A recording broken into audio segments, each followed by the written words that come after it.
what criticism that provision has elicited? Or in your view, whether it is a salutary provision? I think, in my view, my Lord, that provision to some extent may not be fair, in line of the fact that sometimes the first wife would have been the one who was a major contributor to the acquisition of the property that forms part of the estate of the deceased person, in view of the fact that as Africans, most properties are registered. They are registered under the man, even if they are acquired by the wife. Have you had of any occasion to read any authorities on that issue? Not of late, but I think I have, but I cannot remember. I cannot remember right now. But the fact is that where previously the law favored, the customary law favored the subdivision of the estate of a polygamous man equally. It favored that person's equally. At least the provisions of the the Law of Succession Act have tried to assist that. Okay. Yes. Thank you. Thank you, my Lord.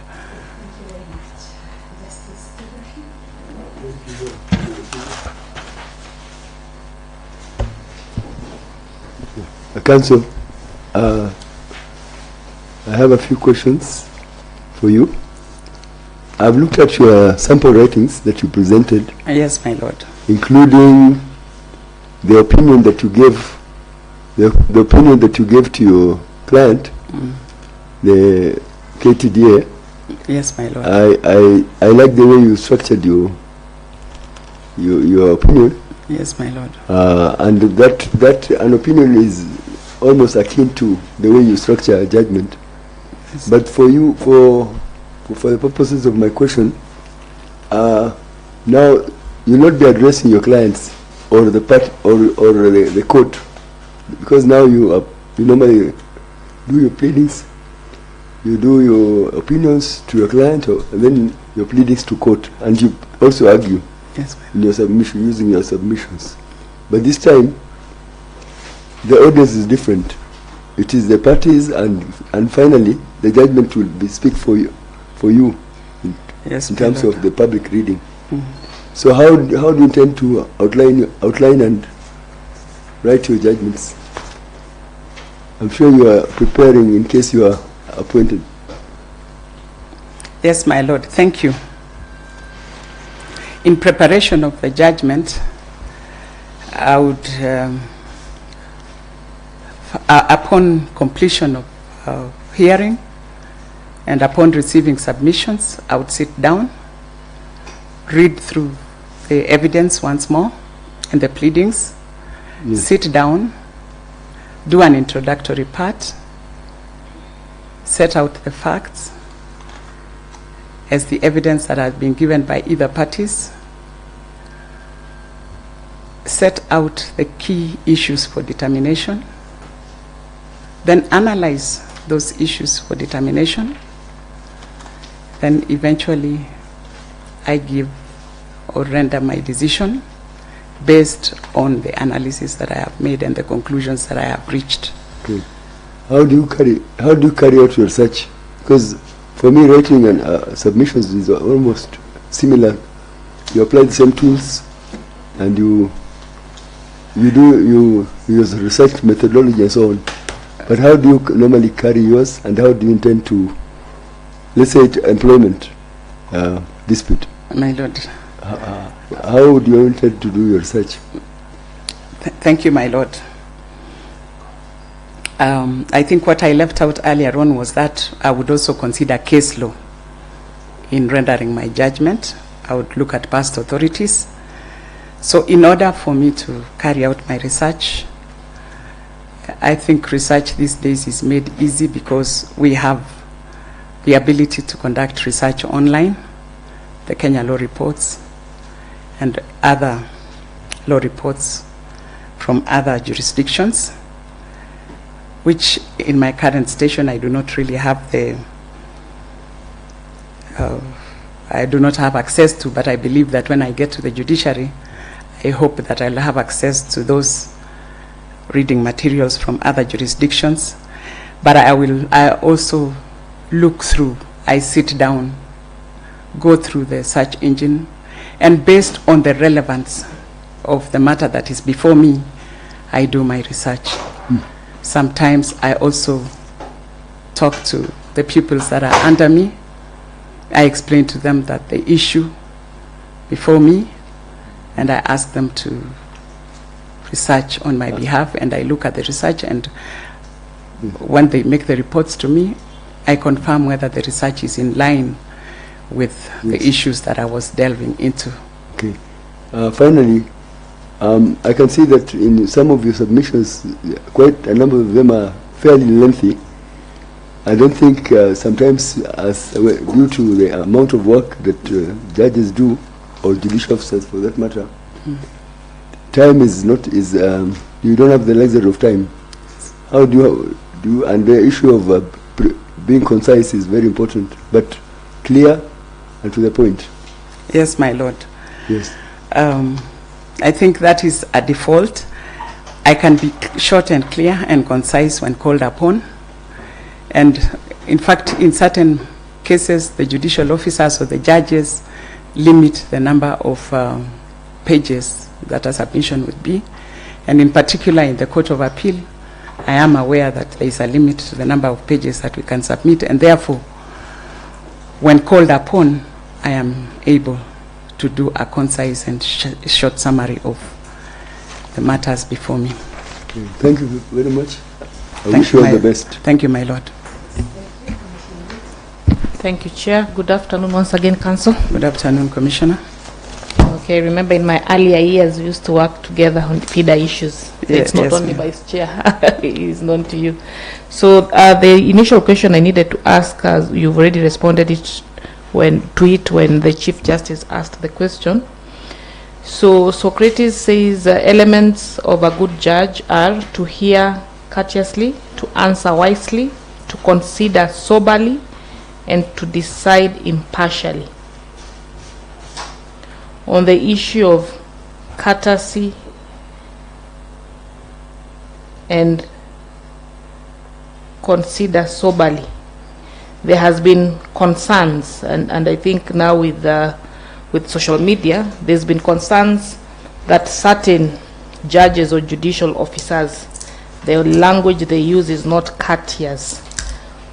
Have you experienced that, or have you seen that, and what is your thought about the issue of non-courteous language?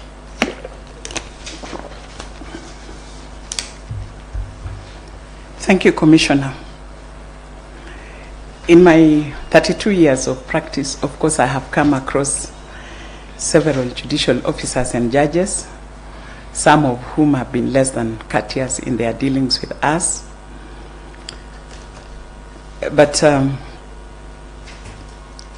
I find that it helps when I understand the temperaments of the judge.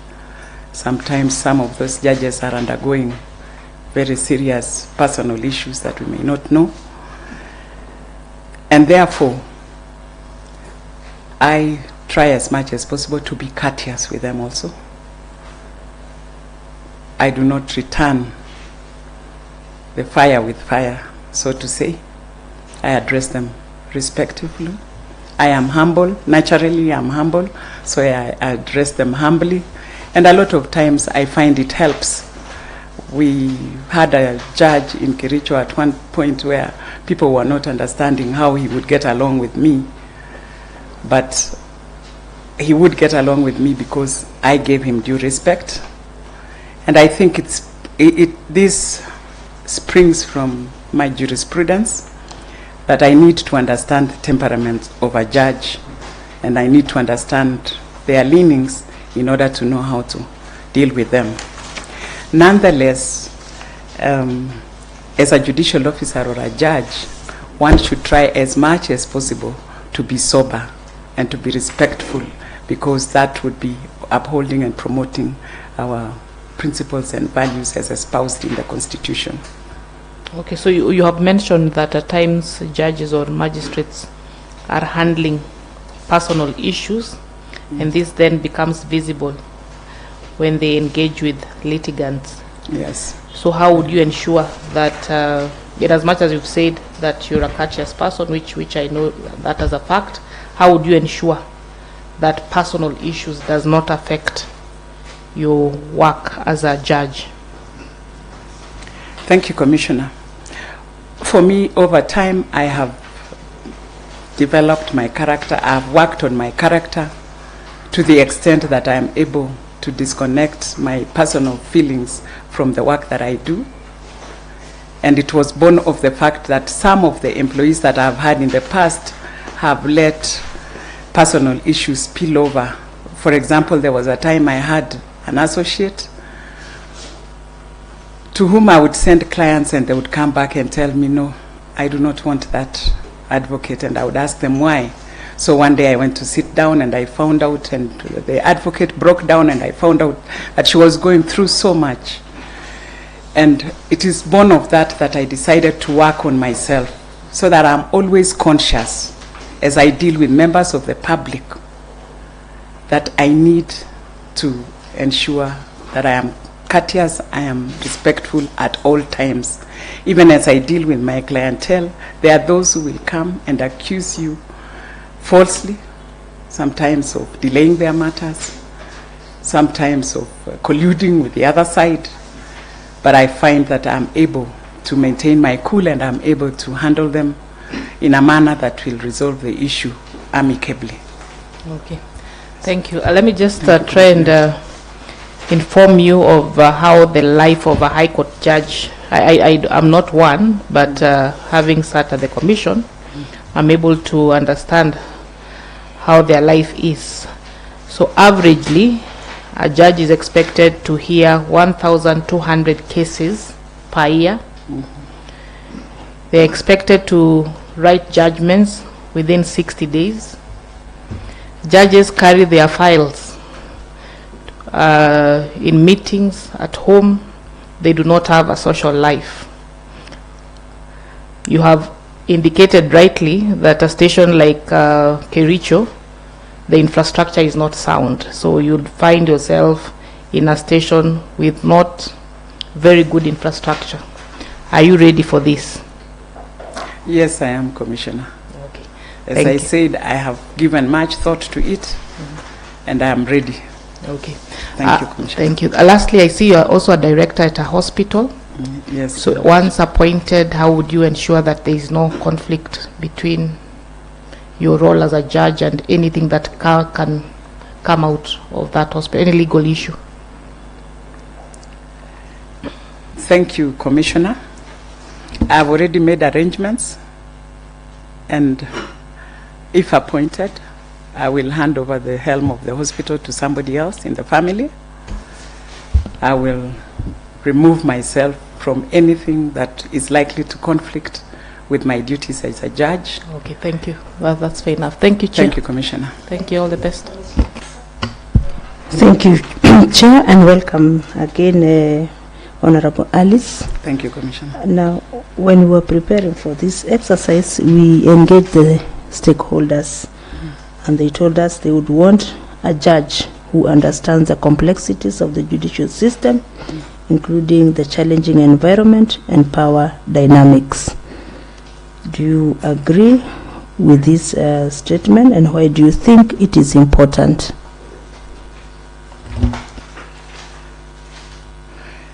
Thank you, Commissioner.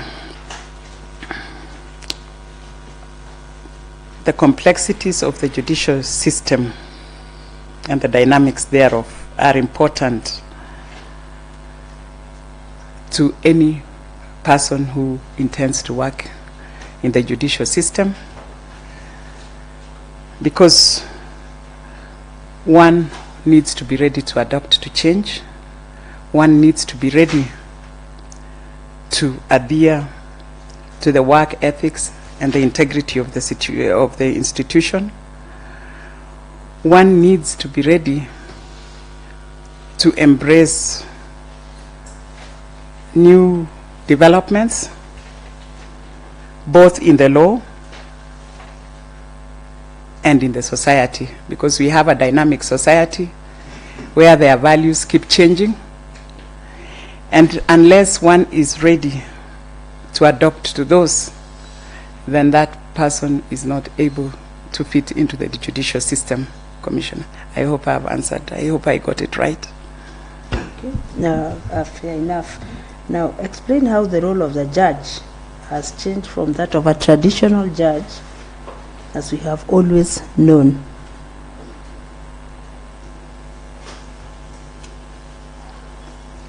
Thank you, Commissioner. 32 years ago, when we began, the role of a judge was simply that of an arbiter. The judge would sit down, hear matters, render decisions, and go home. Currently, the judge is very much supposed to be engaged with the society in line with the new constitution. One has to play the role of a facilitator, where we need to embrace alternative dispute resolution. One has to be alive to the national values of respect and dignity, and therefore one has to ensure that in dealing with the parties, the witnesses, accused persons, and other stakeholders, the judge demonstrates ethos for them, demonstrates respect for them.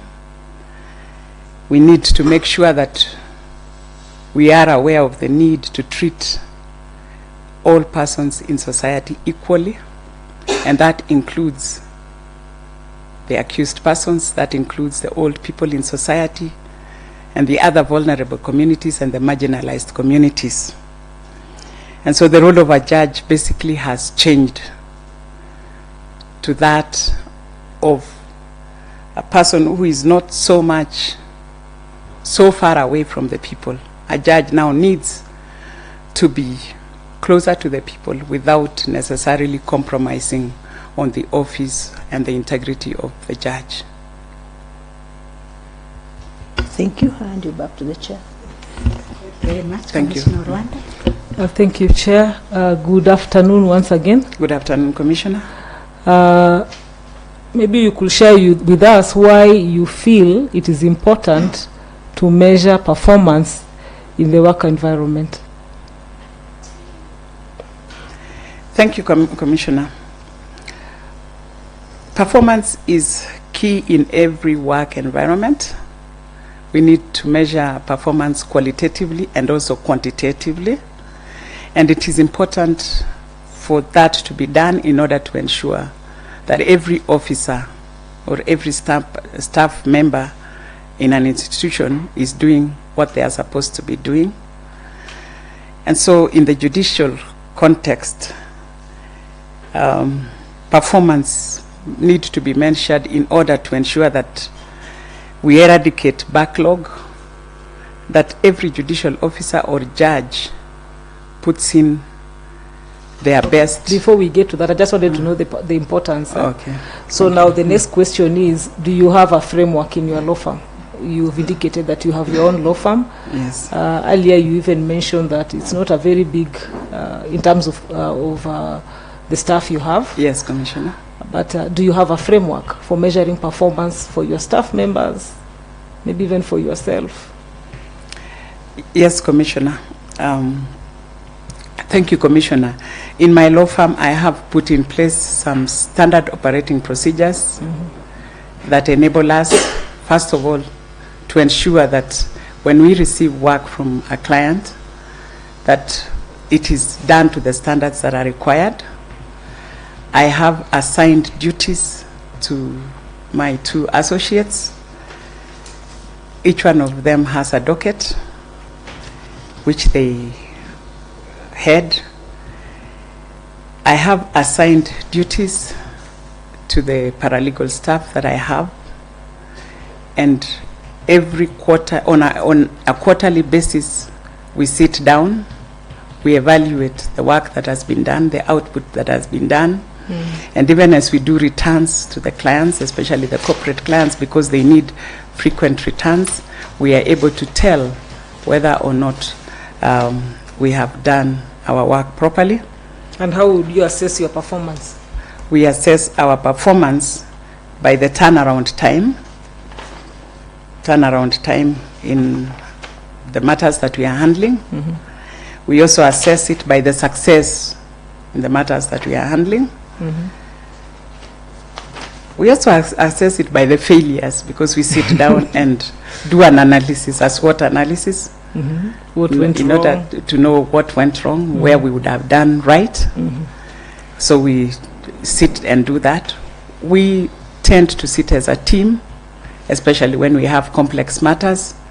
We sit as a team to do pre-trials together and to agree on a way forward with a matter.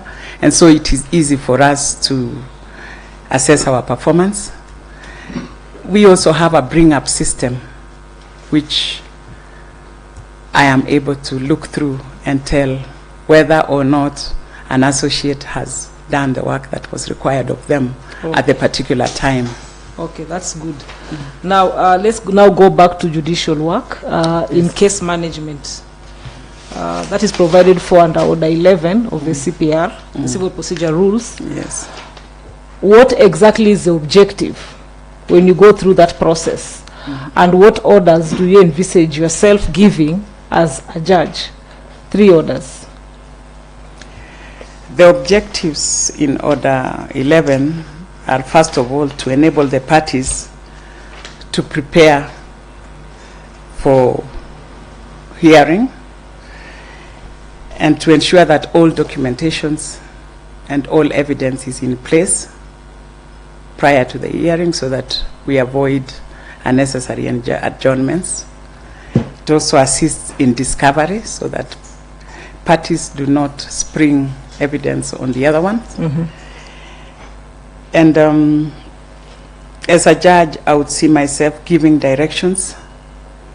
Do we only always prepare for hearing when we're doing case management conference? Not necessarily. Yes. So one of the orders we would see, the first direction I would make is to ask the parties whether they can explore ADR as an alternative. Yes. And if possible, I would refer the matters to ADR before considering hearing. And of course, stay the matter. So that is one of the orders you would give. The That's other one one? of the orders I would give. One of the orders, the other orders I would give is, of course, where a party has not complied, I would give an order that the party complies. No, the final stage, at the final stage of pre-trial. So we have finished, we have complied, everything has been done. Yes. So the kind of orders you'll be giving at that point, you've given me one, Okay. where you stay your proceedings and direct them to go for ADR. ADR. Yes, another So one? the other order is for the matter to proceed, either by way of submissions or orally, Yes, that is Yes. now setting it for hearing. setting it for hearing. The third one? I think I may not be remembering that. Is it possible to settle at that stage, to settle all the issues at that stage? Yes, we would see whether it is possible to explore settlement out of court. Yes. Yes. Okay. Thank you, Your Honor. My last question. There's a phrase we have, the multi-door approach to justice. A colleague of mine already alluded to it earlier when they were engaging you, but I just want to hear from you. How do you think as a judge you can promote the multi-door approach to justice?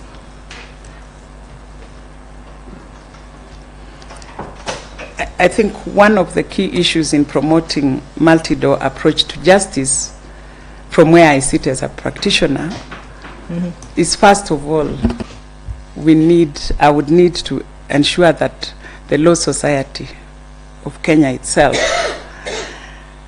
is amenable to the multi-door approach to justice.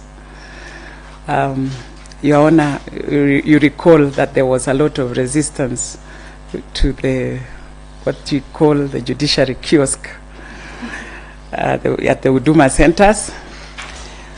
There's been quite a lot of resistance also, even to mediation. And I think part of it is that there's been lack of sufficient capacity building among the advocates in order for them to understand that this multi-door approach to justice does not rob them of their work. I think the fear among advocates is that if there is a multi-door approach to justice, then their work will be reduced. So you get the stakeholder buy-in, so that's one. So I will do stakeholder first of all. Secondly, I will engage the parties themselves that are before me to ensure that they are amenable to the alternative approach to justice. And I think that is all for now. Okay. What if parties who've attended an AJS session come and say, "You ilikuwa tu wazee, now I have come to the proper court for justice"? Thank you, Your Honor. Yes. I think with respect to the ADR, I would require the parties to first of all distill the issues before them, so that those issues that they have agreed upon, they can sign a mediation agreement on those issues. And then whatever else is still in contention can be referred to the court. And as a judge, I would sit down and do a hearing based on those issues. Yes. And, Would bring you have quick solution. misgivings enforcing an order or a decision from that process? For example, AJS, would you have a problem enforcing such a decision? I think it depends on how it was done. I would need to understand from the parties that they understood the process, that they volunteered to undergo that process. And then I would also need to get it from the parties that they are comfortable, that they understand the outcome of the process itself. Okay. Thank you. Thank you, my lady. Thank you.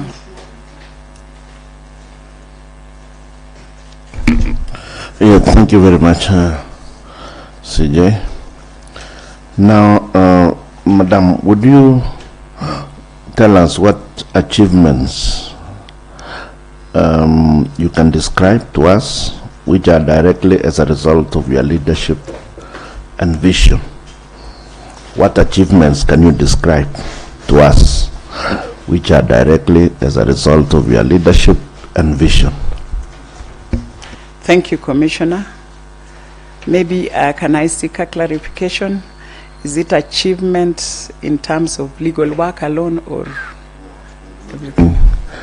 To the public, to the Thank general you. community. Thank you, Commissioner.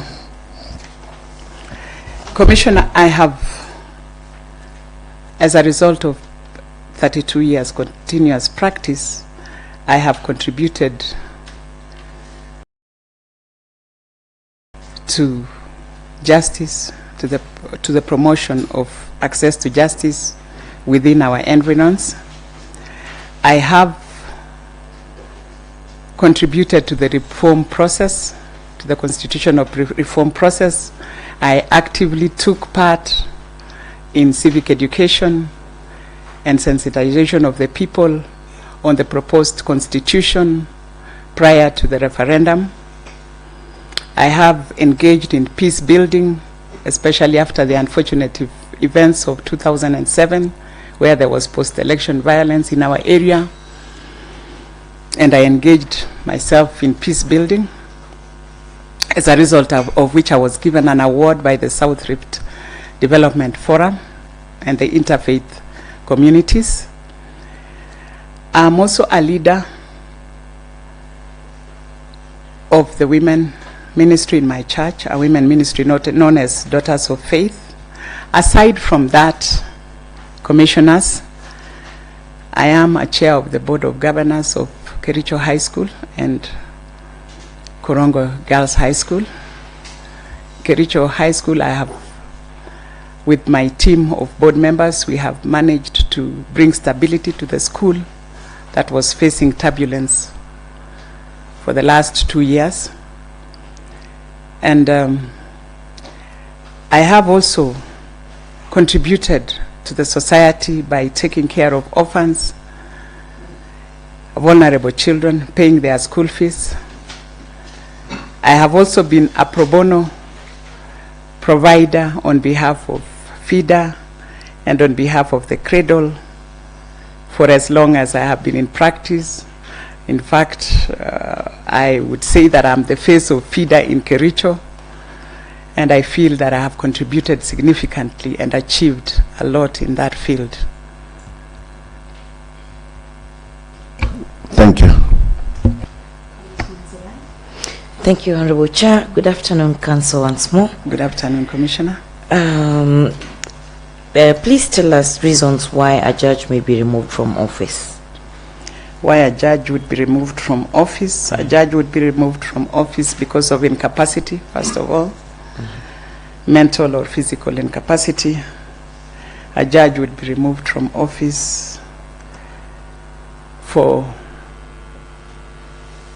breaching the code of conduct, the judicial code of conduct, and that is for being corrupt or for gross misconduct, among other things. I'm looking for those among other things. A judge would You've given us 2 reasons. Okay, a judge would be removed from office if he's in conflict of interest.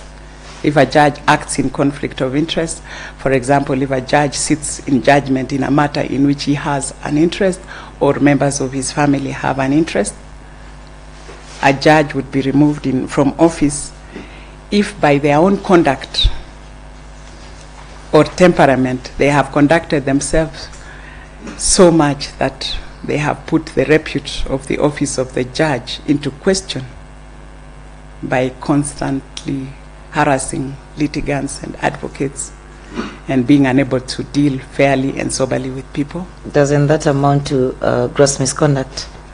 Yes, that is part of gross misconduct. Yeah. Yes.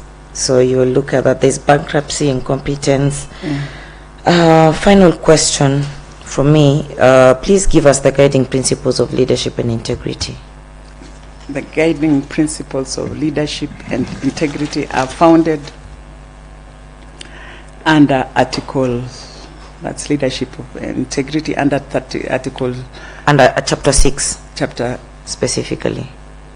Oh. The guiding principles of leadership and integrity. It is human dignity, human rights, social inclusiveness, equity, equality, rule of law, and social justice. I hope I have not repeated that. Okay. There is also the values relating to governance.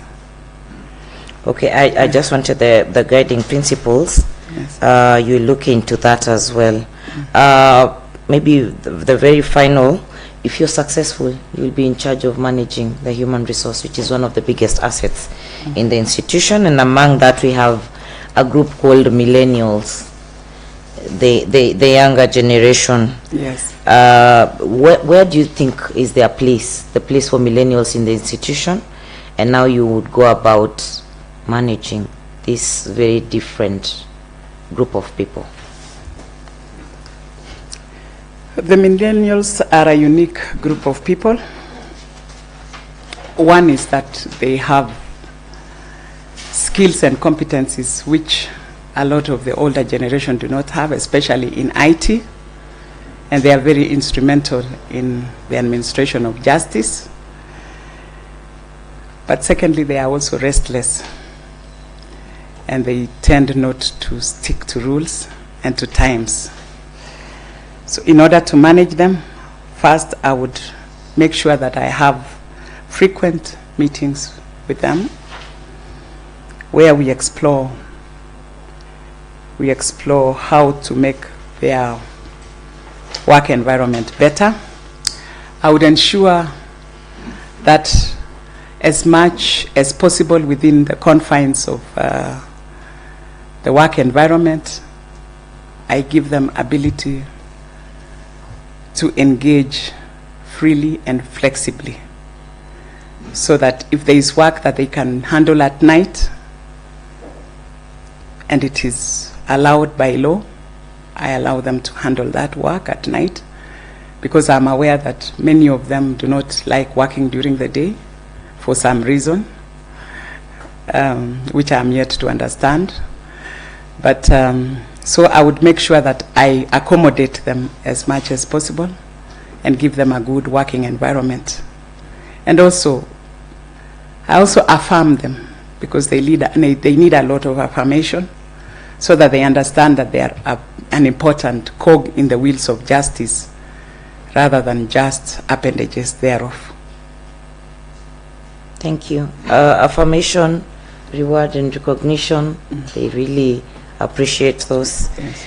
As well as offer mentorship. Yes, I will offer mentorship. I'm sorry. I'll offer mentorship. Can I also add something? Yeah. I'll also make them understand that they can also offer me mentorship in turn, because I believe in reverse mentorship, where we exchange knowledge. The person who knows better gives the person who knows less, regardless of status, regardless of position. All right. Thank you. Thank you very much, Madam Beth. I also wish to declare that I know you. You used to appear before me when I was a visiting judge in Kericho. Thank you, my lady. And you are a very active member of the bar and the court user committee, that I confirm. Thank you, my lady. Yes, I think this brings us to the end of a very engaging session with you, and we thank you and give you an opportunity also to ask us a question or tell us something. Thank you, my lady. I think at this juncture I would want to say that I appreciate the opportunity you have given me to appear before you, and I hope that our engagement will be fruitful. Thank you so much, my lady. Thank you, commissioners. It's been a pleasure to appear before you. I wish you well. Thank you, we my will lady. be in touch when we complete the exercise. Thank you, my Keep lady. up the good work you're doing to empower the community around you. Thank you, my lady. Yes. Thank you, commissioners. Have a good evening.